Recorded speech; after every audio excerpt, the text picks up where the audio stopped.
넘어짐. 그 한 번이 인생을 바꿉니다. 거실 바닥에 떨어진 TV 리모컨을 줍다가, 혹은 잠깐 일어나 물 한 잔을 가지러 가다가 쿵. 그 짧은 순간이 한 사람의 일상을 완전히 바꿔놓습니다.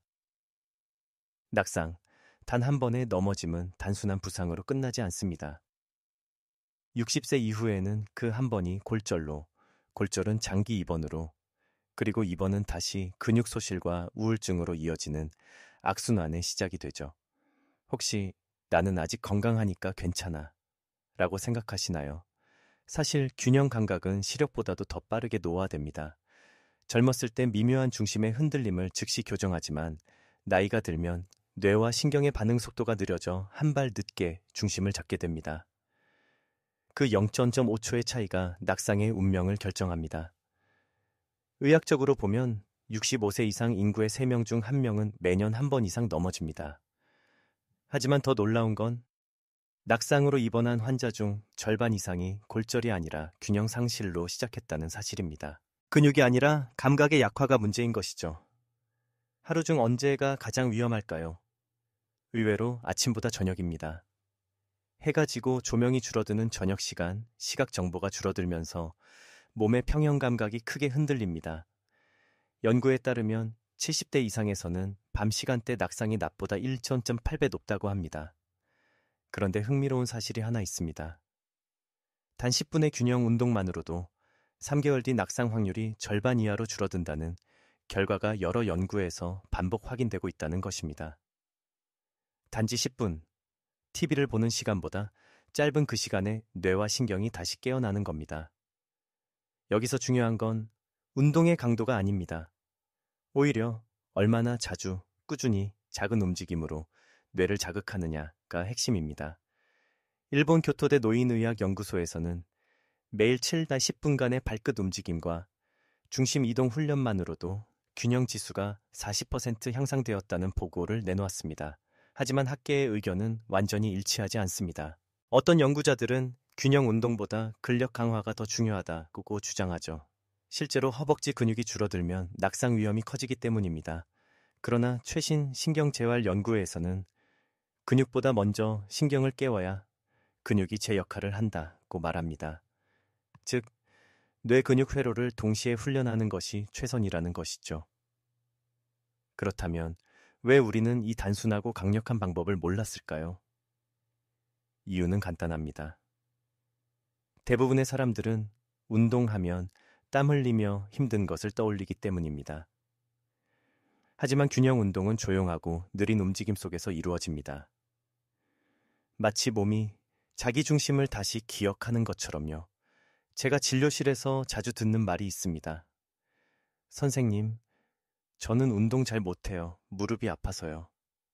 하지만 정작 그분들이 가장 먼저 해야 할 것이 바로 균형 훈련입니다. 무릎 통증도, 허리 통증도 대부분은 잘못된 중심에서 시작되니까요. 오늘부터 단 10분, 당신의 몸이 중심을 되찾는 시간을 가져보세요. 처음엔 흔들리겠지만 그 흔들림이 바로 회복의 신호입니다. 균형은 근육의 힘이 아니라 신경의 기억입니다. 이 영상이 도움이 되셨다면 구독과 좋아요 눌러주세요. 작은 실천이 건강을 바꿀 수 있습니다.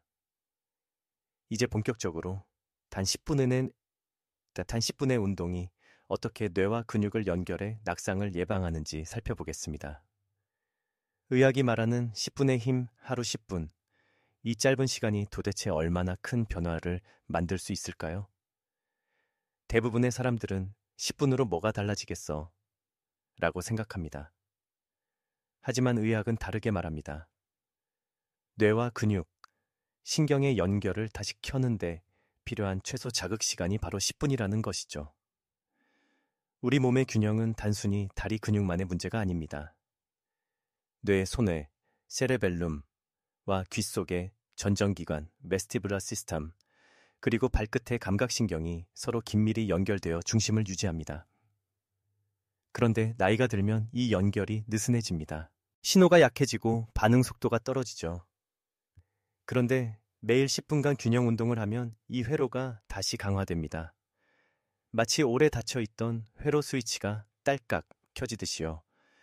캐나다 브리티시 컬럼비아 대학의 연구에서는 65세 이상 노인을 대상으로 12주간 하루 10분의 균형 훈련을 진행했다 했습니다. 결과는 놀라웠습니다. 참가자들의 낙상 위험 지수가 52% 감소했고 반응 속도는 평균 0.3초 빨라졌습니다. 단 10분의 훈련이 뇌와 신경의 반응을 되살린 것입니다. 하지만 재미있는 점은 있습니다. 같은 운동을 앉아서 시청각 자극 없이 한 그룹과 눈을 감고 소리 자극과 함께 한 그룹의 차이가 컸다는 겁니다. 후자의 그룹이 훨씬 빠르게 안정된 균형을 회복했습니다. 즉, 눈과 귀를 잠시 차단한 상태에서 하는 훈련이 뇌를 더 깊이 자극한다는 뜻입니다. 우리가 의식적으로 중심을 잡으려 할 때 뇌는 평소보다 3배 이상 에너지를 사용합니다. 이런 점에서 균형 운동은 단순한 신체 활동이 아니라 뇌 재활입니다. 나이가 들어서 약해진 건 근육이 아니라 균형 감각을 담당하는 신경의 기억력이기 때문입니다. 그런데 이 기억은 놀랍게도 매일 10분 만의 반복으로도 되살릴 수 있습니다. 저는 병원에서 낙상으로 입원한 환자들을 많이 봅니다. 골절보다 무서운 건 다시 걷기 두려워지는 마음입니다. 하지만 그분들이 10분 루틴을 꾸준히 이어가면 불안이 사라지고 몸이 중심을 찾으면서 자신감이 되살아납니다. 어떤 분은 다시 내 다리를 믿을 수 있게 됐다고 말씀하시죠. 한 가지 더 주목할 점이 있습니다. 균형 운동을 하면 심박 변이도 heart rate variability가 개선된다는 연구도 있습니다. 즉, 몸의 안정감이 자율신경에도 긍정적인 영향을 미친다는 겁니다. 단지 낙상 예방이 아니라 전반적인 스트레스 저항력까지 높여주는 것이죠. 물론 학자들 사이에 의견 차이는 존재합니다. 일부 재활의학 전문가는 10분은 워밍업 수준에 불과하다고 주장합니다. 그러나 최신 뇌신경 영상 연구에서는 10분의 지속적 자극만으로도 신경 연결망의 가소성, 뉴로플라스티시티 관찰된다고 밝혔습니다. 뇌는 작은 반복에도 반응하는 유기체입니다. 자, 이제 질문해 볼까요? 당신은 오늘 10분을 어떻게 사용하셨나요? 스마트폰을 보며 흘려보낸 10분이 낙상 위험을 절반으로 줄일 수 있는 시간이 될 수도 있습니다. 이제 다음 단계에서는 그 10분을 어디서, 어떻게 시작해야 하는지 발끝 감각부터 되살리는 가장 간단한 루틴을 함께 해보겠습니다. 발끝 감각부터 회복하라. 당신이 걷다가 살짝 비틀거릴 때 그 중심을 가장 먼저 감지하는 곳이 어딘지 아시나요? 바로 발끝입니다. 놀랍게도 인간의 평형 감각의 70% 이상이 발바닥의 감각신경에서 시작됩니다. 그런데 이 신경들이 나이가 들수록 잠든다는 사실 알고 계셨나요? 발바닥에는 수천 개의 촉각 수용기와 압력 감지기가 있습니다. 젊을 때는 아주 작은 돌멩이 하나에도 즉시 반응하지만 60세 이후에는 그 민감도가 절반 이하로 떨어집니다. 그래서 노인들이 평평한 길에서도 자주 휘청거리는 겁니다. 몸이 아니라 감각이 먼저 늙는 것이죠. 한 연구에 따르면 당뇨병이 없는 건강한 노인이라도 발바닥의 진동 감지 능력이 40대보다 45%나 감소한다고 합니다. 이건 단순한 노화 현상이 아닙니다. 발 감각의 둔화는 뇌로 가는 신호의 지연을 의미합니다. 즉, 넘어지기 전에 중심을 잡을 시간을 잃게 되는 것이죠. 하지만 희소식이 있습니다. 이 감각은 훈련으로 되살릴 수 있습니다. 일본 게이오 의대 연구팀은 하루 10분간의 발끝 자극 루틴을 8주간 실시한 결과 참가자들의 균형 지수가 평균 37% 향상되었다고 보고했습니다. 그 방법은 놀라울 정도로 단순했습니다. 일맨발로 서서 발끝으로 바닥을 천천히 눌렀다 떼기, 굽고 발가락을 벌렸다 오므리기, 참눈을 감은 채 양발의 무게중심을 천천히 앞뒤로 이동하기. 이 세 가지 동작은 단지 근육을 쓰는 것이 아니라 뇌신경 회로를 깨우는 자극입니다. 특히 눈을 감았을 때 뇌는 시각 정보를 잃었다고 인식하며 대신 발감각을 더 예민하게 활성화시킵니다. 그 결과 전정기관과 발바닥 신경의 교신이 강화됩니다. 제가 진료실에서 이 운동을 권할 때 처음엔 모두 고개를 젓습니다. 선생님, 그게 운동이에요? 하지만 2주만 지나면 반응이 달라집니다. 이상하게 발이 따뜻해졌어요. 아침에 일어설 때 덜 흔들려요. 그게 바로 감각의 회복입니다. 한 가지 흥미로운 사실이 있습니다. 발바닥의 신경세포는 나이가 들어도 완전히 죽지 않습니다. 다만 활동이 줄어들 뿐이죠. 다시 자극을 주면 잠들었던 신경이 깨어납니다. 이건 마치 오랫동안 불 꺼져 있던 방에 전원을 다시 넣는 것과 같습니다. 학계에서는 아직도 논쟁이 있습니다.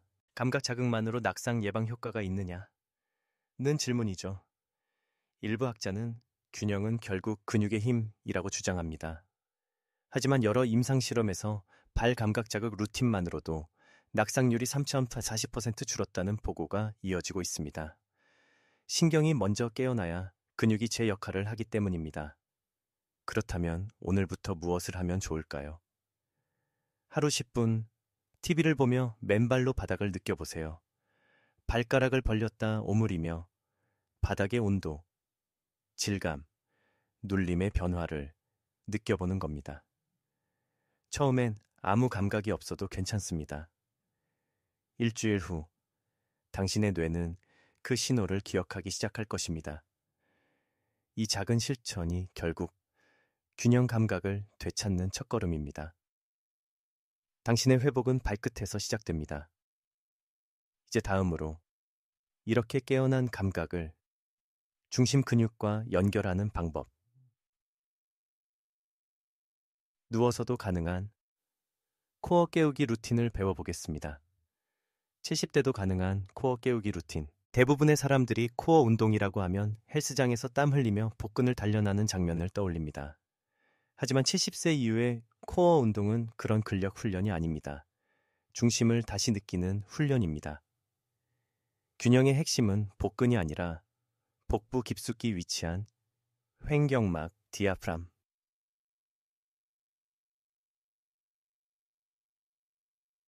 과 골반적은 pelvic floor muscle, 그리고 척추를 감싸는 다혈근 물티피두스,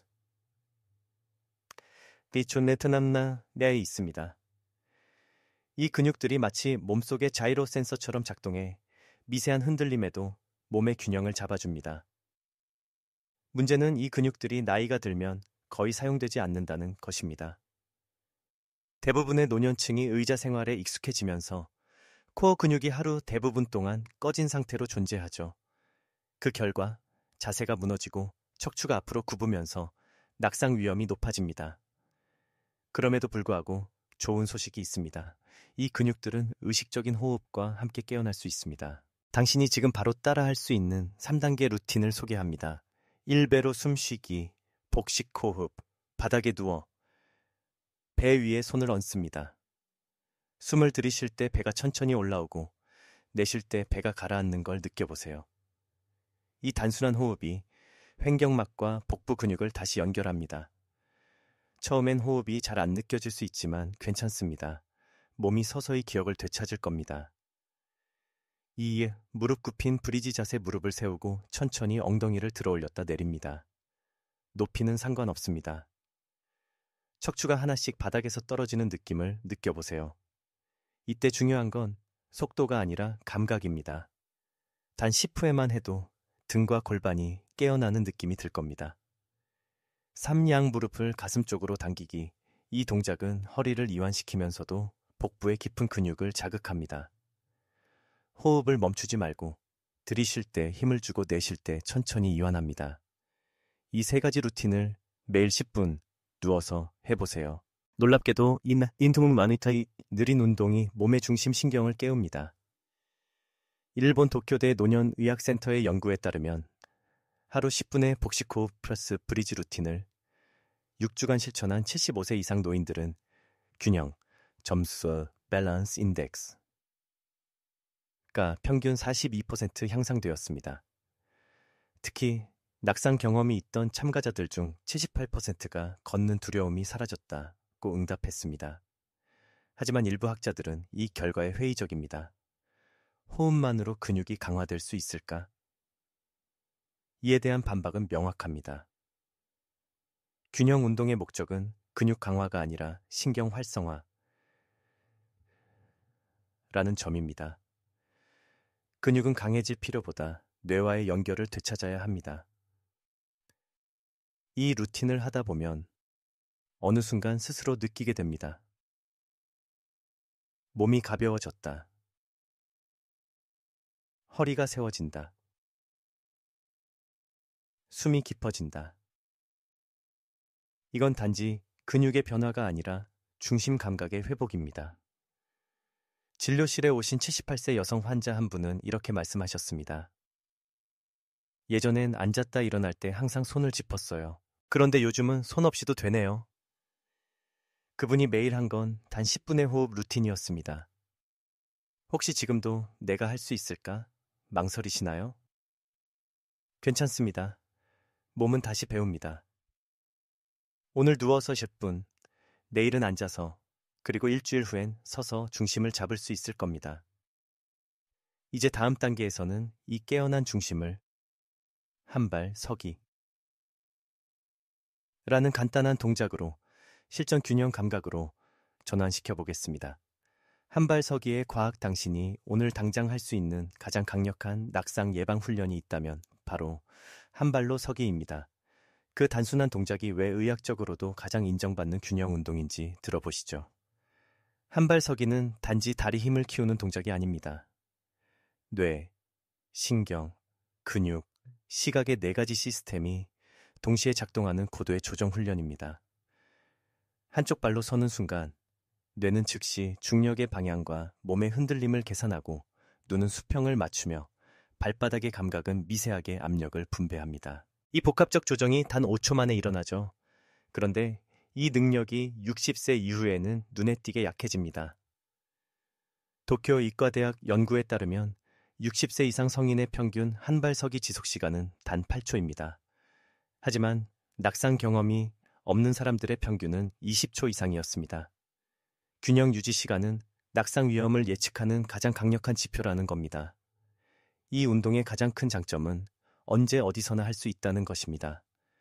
TV를 보면서 설거지를 하면서 양치할 때 양손을 가볍게 벽에 대고 한쪽 발을 들어 천천히 버텨보세요.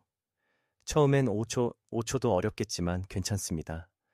중요한 건 넘어지지 않으려는 의식 자체가 뇌를 자극한다는 것입니다. 미국 메이오 클리닉 연구팀은 매일 1분씩 하루 3번의 한 발 서기 훈련만으로도 낙상률이 45% 감소했다고 보고했습니다. 단순하지만 강력한 이유는 이 동작이 손의 평형 회로를 직접 자극하기 때문입니다. 특히 눈을 감거나 발을 바꿔가며 하면 효과가 배가 됩니다. 왜냐하면 시각 정보를 차단할수록 다른 감각들이 더 예민해지기 때문이죠. 물론 일부 물리치료사들은 한 발 서기만으로는 충분하지 않다고 지적합니다. 그들은 하체 근육 강화가 병행되어야 한다고 말하죠.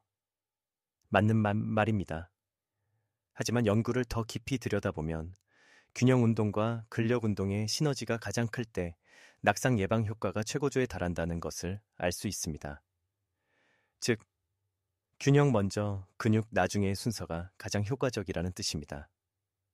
제가 진료 중 만난 74세의 남성 환자 한 분은 6개월 전까지는 손잡이 없이는 계단을 오르지 못했습니다. 하지만 하루 3번 30초씩 한 발 서기를 2개월간 꾸준히 한 뒤 놀랍게도 단 한 번도 넘어지지 않았습니다. 그분은 웃으며 이렇게 말했습니다. 선생님, 예전엔 발이 내 몸 밑에 있는지 몰랐는데 이제는 발이 내 몸을 떠받치고 있다는 게 느껴집니다. 이게 바로 신경이 깨어나는 순간입니다. 한 발 서기를 할 때 중요한 포인트는 2가지입니다. 하나는 천천히, 또 하나는 호흡을 멈추지 않기. 급하게 버티려 하면 몸이 긴장해서 중심이 더 흔들립니다. 반대로 천천히 숨을 들이쉬며 몸의 흔들림을 받아들이면 오히려 오래 버틸 수 있죠. 이건 단순히 몸의 훈련이 아니라 뇌의 안정화 훈련이기도 합니다. 혹시 지금 내가 과연 할 수 있을까? 걱정되시나요? 걱정하지 마세요. 벽을 짚고 시작하세요. 그리고 조금씩 시간을 늘려가세요. 10초, 15초, 20초. 당신의 몸은 분명히 기억합니다. 균형은 근육의 힘이 아니라 연결의 기억이니까요. 이제 다음으로 이렇게 어렵게 회복한 균형을 망치는 3가지 생활 습관을 알아보겠습니다. 우리가 무심코 하는 행동이 사실은 낙상을 부르는 주범일 수도 있습니다. 균형을 무너뜨리는 3가지 생활 습관. 지금까지 우리는 균형을 회복하는 법을 배웠습니다. 하지만 놀랍게도 대부분의 사람들이 균형을 스스로 무너뜨리는 생활 습관 절보를 반복하고 있습니다. 낙상의 절반 이상은 특별한 질병 때문이 아니라 일상 속 습관에서 시작됩니다. 오늘은 당신이 혹시 무심코 하고 있는 3가지 위험한 습관을 살펴보겠습니다. 첫 번째 습관. 앉아있는 시간이 너무 길다. 하루 대부분을 의자에서 보내요. 이 말은 단순히 활동 부족을 의미하지 않습니다. 장시간 앉아있는 동안 엉덩이 근육과 허리 주변의 다혈근이 꺼진 상태로 바뀝니다. 이 근육은 몸의 중심을 잡는 핵심이지만 오래 쓰지 않으면 뇌의 명령 신호가 약해집니다. 결국 몸이 중심을 잃기 쉬워지죠. 영국 노팅엄 대학의 한 연구에 따르면 하루 8시간 이상 앉는 사람은 4시간 이하로 앉는 사람보다 낙상 위험이 2.4배 높습니다. 심지어 가벼운 운동을 하더라도 중간중간 일어나지 않으면 위험도는 줄어들지 않는다고 합니다. 해결법. 50분마다 일어나 1분간만 걸으세요. 그 짧은 1분이 혈류를 깨우고 근육의 전원을 다시 켭니다. 두 번째 습관. 집안이 너무 편안하다. 아이러니하게도 너무 편한 환경이 균형 감각을 약하게 만듭니다. 집안의 손잡이, 낮은 의자, 푹신한 슬리퍼. 이 모든 것이 균형을 잃지 않게 도와주는 장치이지만 동시에 몸의 감각을 게으르게 만듭니다. 특히 슬리퍼는 낙상의 주범 중 하나입니다. 국립재활원 보고서에 따르면 노년층 낙상의 38%가 슬리퍼 착용 중 발생했습니다. 슬리퍼는 발가락의 고정력을 떨어뜨리고 발 감각을 둔하게 만들기 때문입니다. 균형은 불편함 속에서 단련되는 능력입니다. 해결법. 집 안에서도 뒤꿈치가 잡히는 운동화용 슬리퍼를 착용하세요. 또 일부러 매일 5분 정도는 맨발로 서서 바닥의 감각을 느껴보세요. 이 불편한 자극이 뇌의 평형 회로를 활성화합니다. 세 번째 습관. 물을 적게 마신다. 이건 의외라고 느끼실 겁니다. 하지만 탈수는 균형 감각을 떨어뜨리는 주요 원인입니다. 몸속 수분이 부족하면 혈압이 순간적으로 떨어지고 뇌로 가는 혈류가 줄어듭니다. 그 결과 갑자기 어지럽거나 눈앞이 흐려지죠. 한국노인의학회 연구에 따르면 하루 수분 섭취량이 1리터 미만인 노인은 낙상 위험이 1.9배 높습니다. 그런데 많은 어르신들이 밤에 화장실이 불편해서 일부러 물을 줄이시죠. 결국 몸은 만성 탈수 상태가 되고 아침에 일어설 때 휘청거리는 이유가 바로 여기에 있습니다. 해결법. 밤에 물을 피하기보단 저녁 식사 2시간 전까지만 수분을 충분히 섭취하세요. 하루 전체로는 1.2ml 5리터가 적당합니다. 그리고 일어설 때는 급히 일어나지 말고 3초간 멈췄다가 움직이세요. 이 3가지 습관은 모두 작은 차이처럼 보이지만 하루하루 쌓이면 균형 감각의 퇴화를 앞당깁니다. 균형은 근육의 힘보다 생활의 리듬에서 무너집니다. 의사들은 종종 운동보다 자세가 더 중요하다고 말합니다. 하지만 저는 이렇게 덧붙이고 싶습니다. 자세보다 더 중요한 건 일상에 깨어 있습니다. 당신이 지금 몸을 일으켜 잠시 걸을 때 그 1분이 당신의 낙상 확률을 절반으로 줄이는 시간일지도 모릅니다. 이제 다음 장에서는 균형만큼이나 중요한 또 다른 축. 비타민 D가 왜 근육보다 신경을 더 깊이 지탱하는지 알아보겠습니다. 비타민 D, 칼슘보다 더 중요한 이유. 많은 분들이 뼈 건강, 에르리시즘 칼슘이라고 믿습니다. 하지만 의학적으로 보면 비타민 D가 부족할 때 낙상 위험은 칼슘 부족보다 훨씬 더 높습니다. 왜냐하면 비타민 D는 단순히 뼈를 강하게 만드는 영양소가 아니라 뇌와 근육을 연결하는 신경 비타민이기 때문입니다. 비타민 D는 햇빛이 피부에 닿을 때 생성됩니다. 이 과정은 단지 영양소 합성이 아니라 신경 전달 물질과 근육 수축 반응을 조절하는 핵심 신호 체계입니다. 즉, 햇볕이 부족하면 근육이 약해지는 것뿐만 아니라 몸의 중심을 감지하는 신경 속도가 늦어집니다. 한국보건의료연구원 조사에 따르면 65세 이상 노인의 72%가 비타민 D 결핍 상태입니다. 그리고 이들의 낙상 위험은 정상 수치금보다 2.6배 높았습니다. 더 놀라운 사실은 칼슘을 아무리 많이 먹어도 비타민 D가 부족하면 흡수가 거의 되지 않는다는 것입니다. 즉, 칼슘은 재료일 뿐이고 비타민 D는 공사감독관인 셈이죠. 그런데 흥미로운 연구 결과가 있습니다. 핀란드의 한 노년의학 연구팀은 햇빛이 적은 겨울철에도 하루 15분간 밝은 실내에서 균형 운동을 한 그룹에서 비타민 D 수치가 상승했다고 보고했습니다. 즉, 근육을 움직이면 체내 비타민 D 활성형이 증가한다는 것입니다. 운동이 곧 햇빛 역할을 대신하는 셈이죠. 그렇다고 해서 운동만 하면 충분하다고 착각해서는 안 됩니다. 비타민 D의 이상적인 수치는 혈중 30mg/ml 이상이며 이를 위해서는 매일 2030분 정도의 햇빛 노출과 주 2에서 3회의 음식 보충이 필요합니다. 특히 연어, 고등어, 달걀 노른자, 표고버섯 같은 식품이 좋습니다. 저는 종종 이런 질문을 받습니다. 선생님, 그럼 비타민 D를 약으로 먹으면 되지 않나요? 좋은 질문입니다. 하지만 여기엔 학문적 논쟁이 있습니다.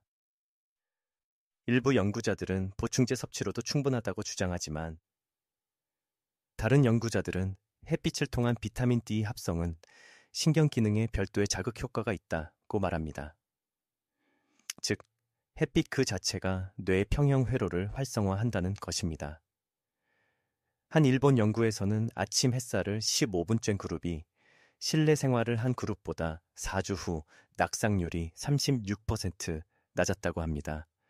단지 비타민 수치뿐만 아니라 뇌 공간 인식 능력, Spatial Awareness 이 향상되었다는 결과였죠. 따라서 가장 이상적인 방법은 햇빛 불팍 균형 운동의 병행입니다. 아침에 커튼을 열고 부드럽게 한발 서기를 하며 햇빛을 쬐세요. 그 순간 비타민 D와 신경회로가 동시에 활성화됩니다. 당신이 햇빛 아래 서 있을 때 단순히 뼈가 아니라 몸의 중심이 깨어나는 시간입니다. 햇살은 피부를 비추는 게 아니라 뇌와 신경의 시계를 리셋합니다. 지금 이 순간 커튼을 열어 햇빛을 맞이해 보세요.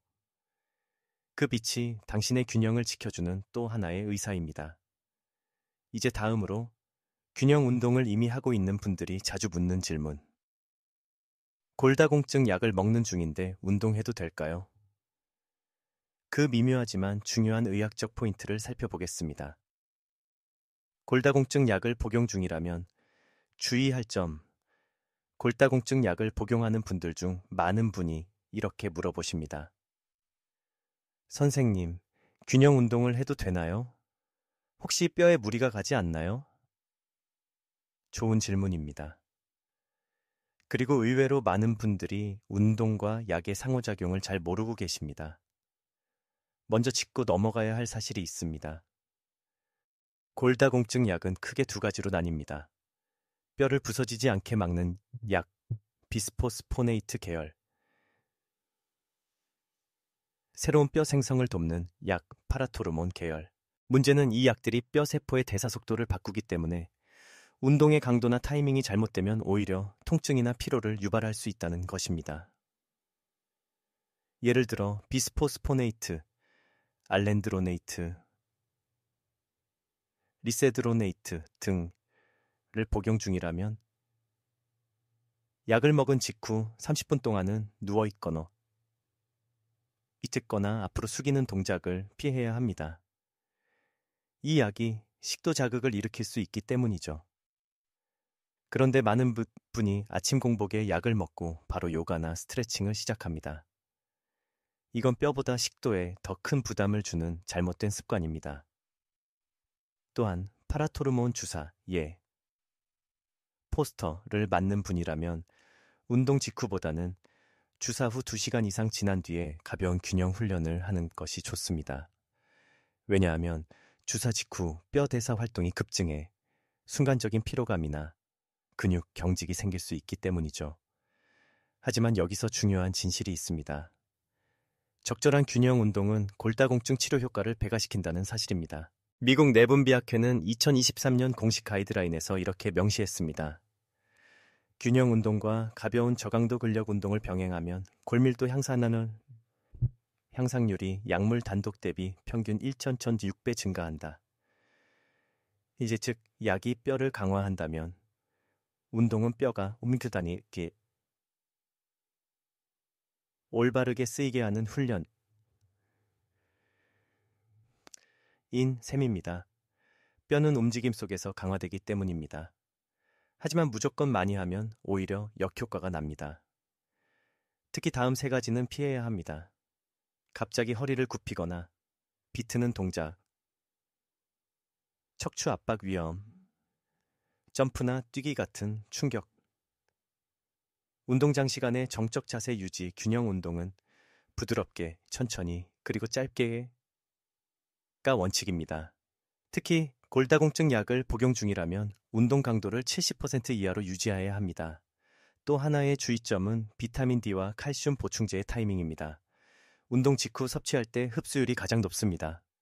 근육이 활성화된 직후 혈류가 증가하면서 뼈로 미네랄이 빠르게 전달되기 때문입니다. 흥미로운 학계의 논쟁도 있습니다. 일부 연구자들은 운동 중 진동 자극이 오히려 뼈 대사를 방해할 수 있다고 주장하지만 다른 연구에서는 적절한 자극은 오히려 골 형성 세포를 자극한다는 결과를 내놓습니다. 핵심은 강도가 아니라 리듬입니다. 균형 운동의 미세한 흔들림은 뼈에게 지금은 움직여야 할 때라는 신호를 보내줍니다. 제가 진료했던 76세 여성 환자 한 분은 5년째 골다공증 약을 복용 중이었습니다. 그분은 매일 10분간의 균형 운동을 꾸준히 하셨고 1년 후 골밀도 검사는 8% 향상됐습니다. 그분이 웃으며 말씀하셨죠. 약은 의사님이 주셨지만 중심은 제가 지켰어요. 균형 운동은 약의 적이 아니라 가장 든든한 동반자입니다.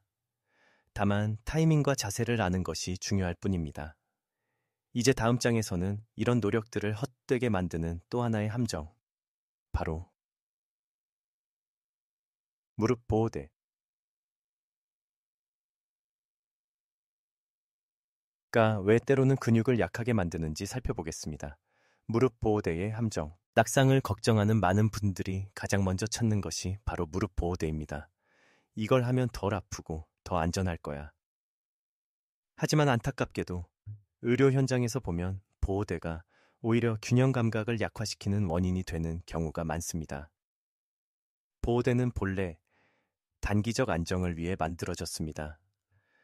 염좌, 인대 손상 혹은 수술 후 회복기에는 매우 유용하죠. 하지만 장기간 사용하면 우리 몸의 자기 중심 감지 능력이 급격히 떨어집니다. 왜냐하면 보호대가 대신 중심을 잡아주기 때문에 뇌와 근육이 스스로 균형을 잡을 필요가 없기 때문입니다. 서울대학교 병원 재활의학과 연구에서는 무릎 보호대를 6개월 이상 착용한 70대 노인의 평균 균형 반응 속도가 보호대를 사용하지 않은 그룹보다 38% 느렸다는 결과가 나왔습니다. 즉, 보호대가 안전을 지켜주는 대신 감각을 마비시키고 있던 셈입니다. 이건 마치 목발을 오래 쓴 사람이 목발을 버린 후 걷기 힘들어지는 것과 같습니다. 도움을 주던 도구가 어느새 의존의 족쇄가 되어버리는 거죠. 물론 보호대가 필요 없는 것은 아닙니다. 급성 통증기에는 분명 도움이 됩니다. 하지만 문제는 통증이 줄어든 뒤에도 계속 착용하는 습관입니다. 그 순간부터 근육과 신경은 나는 일하지 않아도 된다고 배워버립니다. 그렇다면 언제 어떻게 벗어야 할까요? 첫째, 통증이 70% 이상 완화되면 부분 착용으로 전환하세요. 하루 종일 착용하는 대신 외출 시나 장시간 걷기 전후로만 사용합니다. 둘째, 보호대를 벗은 상태에서 하루 10분 균형 루틴을 실천하세요. 발끝 자극, 한발 서기, 복식 호흡. 이 세 가지를 조합하면 충분히 안전합니다. 셋째, 무릎보다 발목을 단련하세요. 많은 분들이 낙상이 무릎 문제 때문이라고 생각하지만 실제로는 발목의 미세한 조절력이 중심을 좌우합니다. 발목이 움직이지 않으면 무릎은 계속 과부하를 받게 됩니다. 또 한 가지 흥미로운 사실이 있습니다. 일본 나고야 의대 연구에서 보호대를 착용한 그룹보다 착용하지 않은 그룹의 낙상률이 오히려 12% 낮았다고 합니다. 그 이유는 단순합니다. 보호대가 주는 심리적 안정감 때문에 오히려 방심하게 되기 때문입니다.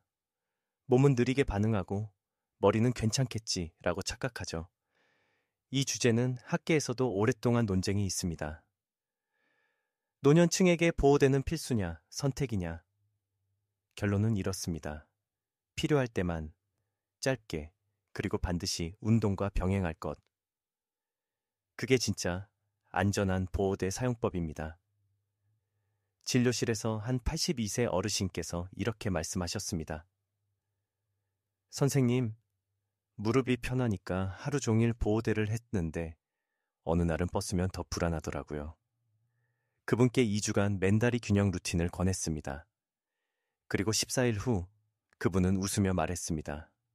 이젠 보호대보다 제 다리를 더 믿어요. 균형은 외부에서 오는 것이 아니라 안에서 깨어나는 감각입니다. 보호대는 도와주는 도구일 뿐 중심을 대신 잡아줄 수는 없습니다. 이제 다음 장에서는 만약 실제로 넘어졌을 때 당황한 순간에 절대 하면 안 되는 행동이 무엇인지 알아보겠습니다. 그 몇 초의 대처가 뼈를 살릴 수도 망칠 수도 있습니다. 넘어졌을 때 절대 해서는 안 되는 행동, 누구나 넘어질 수 있습니다. 문제는 그 다음 10초입니다. 넘어지는 순간보다 더 위험한 것은 잘못된 대처 행동입니다. 그 몇 초의 판단이 뼈를 살리기도 망치기도 합니다.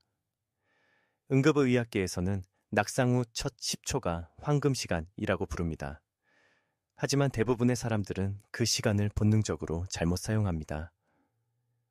오늘은 실제 진료 현장에서 자주 보는 넘어졌을 때 절대 해서는 안 되는 행동 3가지를 알려드리겠습니다.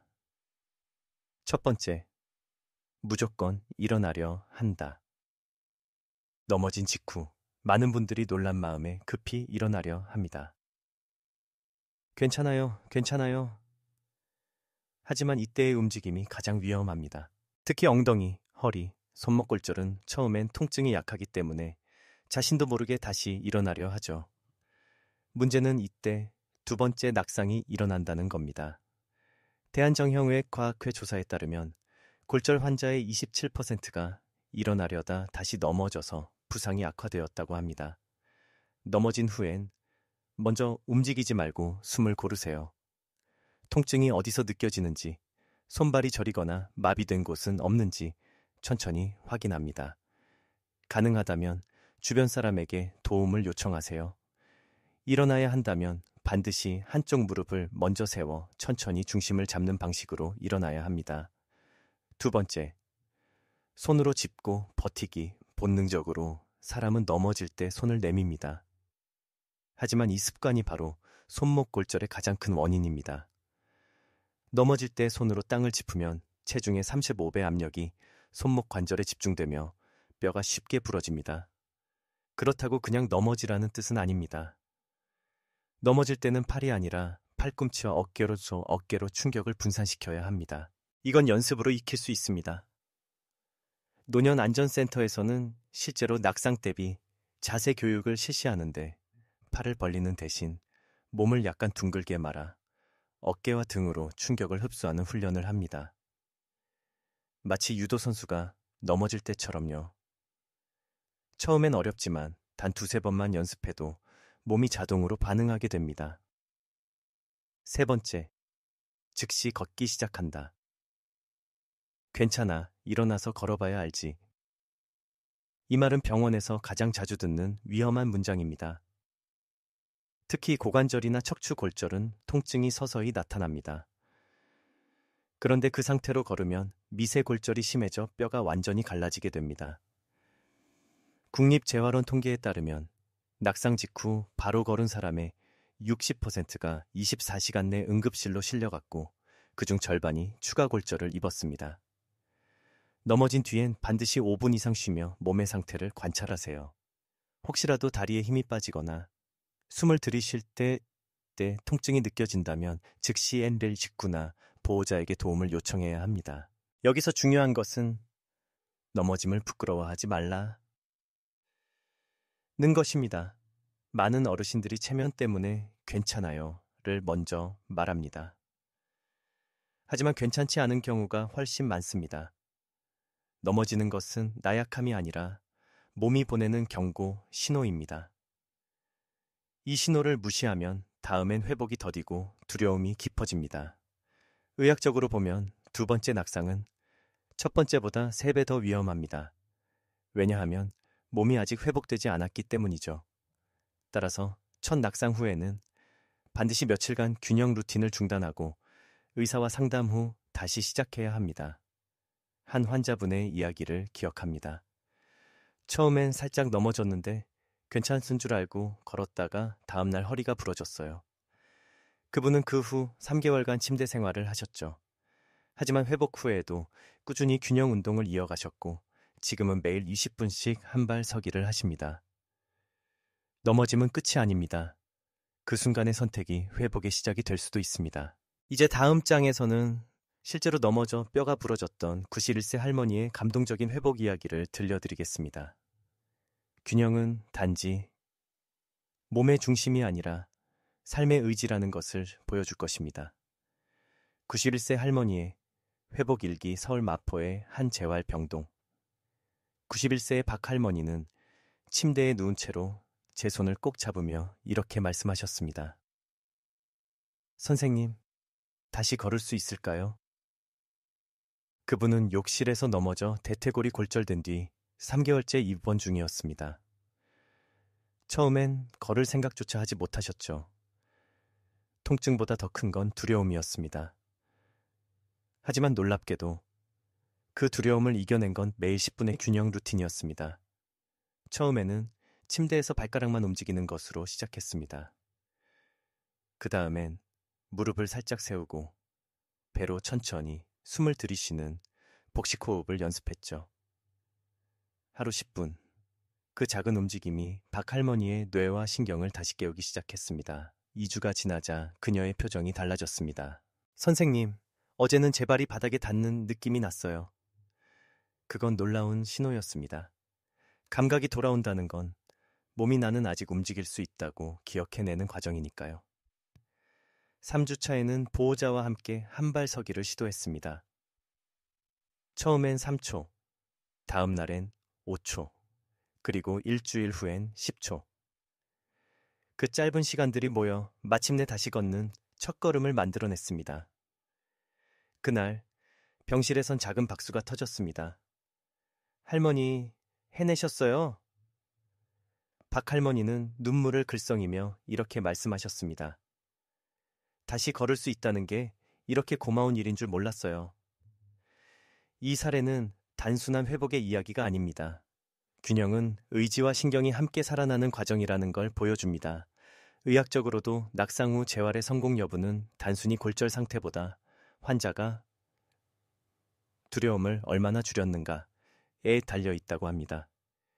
뇌의 공포 회로가 억제되어야 근육이 다시 재기능을 하기 때문입니다. 실제로 하버드 의대 연구팀은 낙상 환자 200명을 대상으로 한 실험에서 하루 10분의 균형 운동 플러스 긍정 회상 훈련을 병행한 그룹이 단순 물리치료만 받은 그룹보다 보행 회복 속도가 1,800배 빨랐다고 보고했습니다.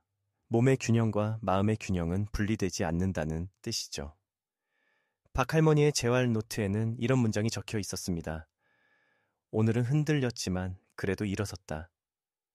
내 몸이 나를 믿어주기 시작했다. 그 문장을 볼 때마다 저는 느낍니다. 균형 운동은 근육의 훈련이 아니라 자신감의 재건이라는 걸요. 우리 몸은 움직이는 한 회복할 수 있다는 믿음을 스스로 증명합니다. 3개월 후 퇴원날 아침,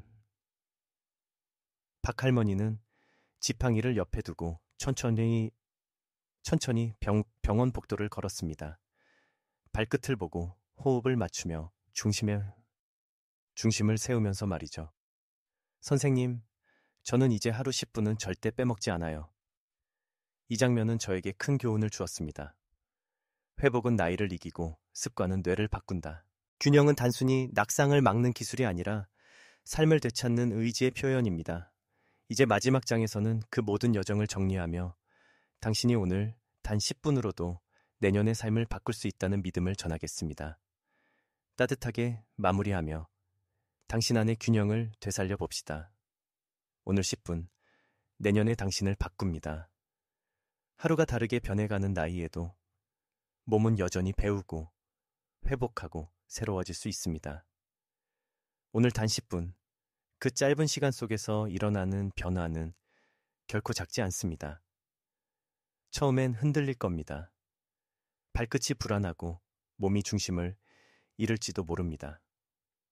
하지만 바로 그 흔들림이 균형이 깨어나는 첫 신호입니다.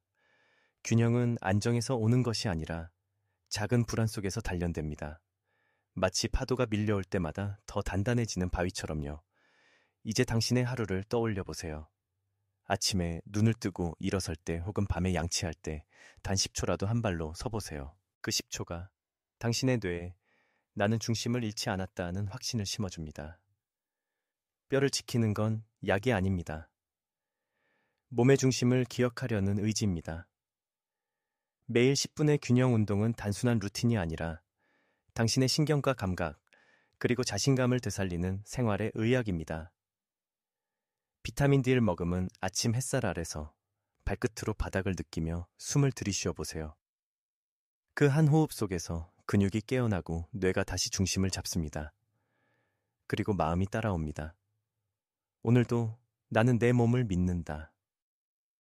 어쩌면 당신은 아직 스스로를 과소평가하고 있을지도 모릅니다. 하지만 당신의 몸은 이미 기억하고 있습니다.